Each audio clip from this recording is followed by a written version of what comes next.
안녕하세요. 예수비전 선결교회 안희한 목사입니다. 대형 교회인 신길교회 담임 목사님이 이기용 목사님이십니다. 사실 교단에서 꽤 많이 알려지신 분입니다. 또 교계적으로도 왕성하게 활동을 하시는 분입니다. 네, 이분과 관련해서 교단 목사님들이 주로 글을 쓰는 선결광장에서 논란들이 발생을 하고 있어요. 근데 자꾸 제 이름이 호출이 되고 있어서 당황을 하고 있는 중입니다. 처음에 호출하신 분은 한누리 님이시죠. 한누리 님은 제가 볼 때 굉장히 이성적입니다. 합리적이라고 해도 되겠죠. 그 다음에 성경적이고 법에 대해서 굉장히 조예가 깊다라고 생각이 됩니다. 근데 저에게 이제 질문을 공개적으로 던지셨는데 사실 선결광장에 글을 안 쓴 지가 굉장히 오래됐거든요. 근데 거기에 답을 하려니 민망한 마음이 들었어요. 그래서 망설이고 머뭇거리고 있는 중에 글을 내리셨더라고요. 마음이 좀 죄송하다라는 생각이 들었습니다. 네, 그 다음에 저를 호출하셨던 분이 그리심과 애발사님이십니다. 이분은 열정이 대단하신 분이죠. 때로는 좀 약간 과격하다 싶은 표현도 있는데 그 속에서조차도 상당한 예리함을 갖춘 그런 분이에요. 상당히 실력이 있다. 저는 그렇게 판단을 하고 있습니다. 이분이 이제 또 글을 올리셨어요. 요거는 좀 답을 해야 되겠다. 그래서 머뭇거리다가 한누리님처럼 이렇게 지우는 일이 생기기 전에 답을 하는 게 매너 있겠다라고 생각을 했는데, 글이 사라진 거예요. 이번에는 이제 운영자 쪽에서 글을 삭제하셨더라고요. 박 목사님께서 삭제하신 걸로 알고 있습니다. 그리고 이제 세 번째 또 제 이름이 호출이 되었어요. 비나스님이 이기용 목사님에게 보내는 걸, 그 다음에 저에게 보내는 걸, 한누리님에게 보내는 걸, 세 토막으로 올렸더라고요. 저와 해당되는 그 내용을 제가 읽을게요. 안희한 목사님께 말씀드립니다. 안희한 목사님께 말씀을 드리는 것은 안희한 목사님의 보수 신앙 쪽에서의 영향력이 인정하든 안 하든 큰 비중이 있기 때문입니다. 특히 선결교회에서는 10만 명 이상의 구독자를 가진 유튜버가 없습니다.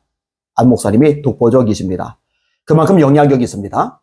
지난번에 이기용 목사님에 대해 선제적으로 유튜브를 올리셨고 그 영상도 지금 다시 보니 3만 6천 횟수의 시청이 기록되어 있더군요.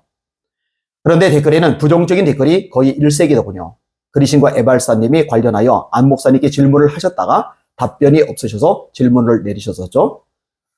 그리심과 애발사님이 내리신 게 아니고 이제 운영자께서 내리신 거죠. 지금도 그 유튜브의 내용과 같은 생각이신지 묻고 싶습니다. 안 목사님은 재혼주례는 어떻게 생각하시는지도 묻고 싶습니다. 인터넷 언론과 유튜브의 영향력이 점점 커져가고 있는 세상이라 10만 유튜버 안 목사님의 판단은 어떠신지 고견과 제안을 듣고 싶습니다. 이기용 목사님이 김민석 안수 집사의 재혼을 주례한 것, 이게 이제 논란이 발생하고 있는 거거든요. 그리고 저는 몰랐는데 최근에 이 논쟁 과정에서 알게 되었어요. 교단 헌법에 의하면은 재혼을 주례 서는 건 불법이더라고요. 저는 헌법으로 따질 경우 이기용 목사님은 법을 어긴 것이 되는 거예요. 만약에 저한테 재혼 주례를 해달라 요청이 왔었다면 이전 같았으면 수락했을 겁니다. 근데 지금이라면 이제 고심을 좀 했겠죠.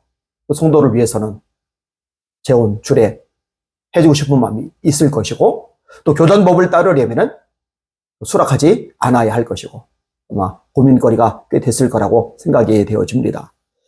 저는요 개정을 냈으면 좋겠다고 생각을 해요. 그리고 개정이 되지 않는 한도 내에서는 사실 법을 지키는 것이 옳다라고 생각을 합니다. 이기용 목사님은 총회장이 되려는 분입니다. 교단의 수장이죠.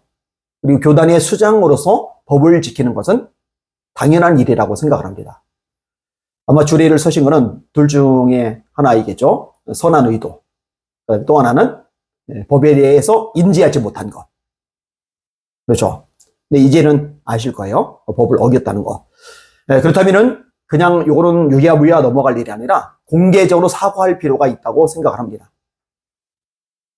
그렇죠? 교단의 수장이 되어야 되는 분이 교단의 법을 알든 알지 못하든 간에 어긴 상황이 되니까 그리고 이게 드러났고 일파만파 퍼져나가는 상황이니까 이거는 침묵하는 것보다는 목소리를 내는 게 옳다라고 생각합니다. 사과 말씀을 하시는 게 옳다라고 생각을 합니다.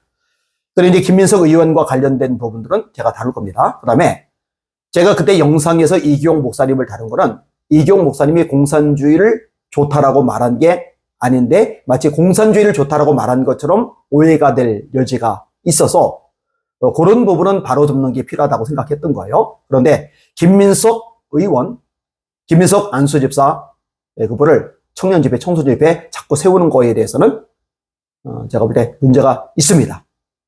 바람직하지 않습니다. 그 부분에 대해서는 제가 기회되는 대로 따로 영상을 찍으려고 생각하고 있습니다. 그리심과 에발사님이 비나스님 글에다가 이렇게 답을 하셨더라고요. 안희안 목사님은 아마 광장을 떠나시고 광장에 글을 안 쓰시는 것으로 아는데 지난번에 유튜브에서 말씀하시는 걸 보니 그래도 글을 다 읽으시기는 하는 것 같더라고요. 내 생각엔 지난번 유튜브 올리시고 부정적인 댓글, 악플 잔뜩 올라오고 광장에서 또 계속 올라오는 관련 글을 보면서 생각이 복잡하시지 않을까 싶은데 그냥 내 생각이 그렇다는 겁니다.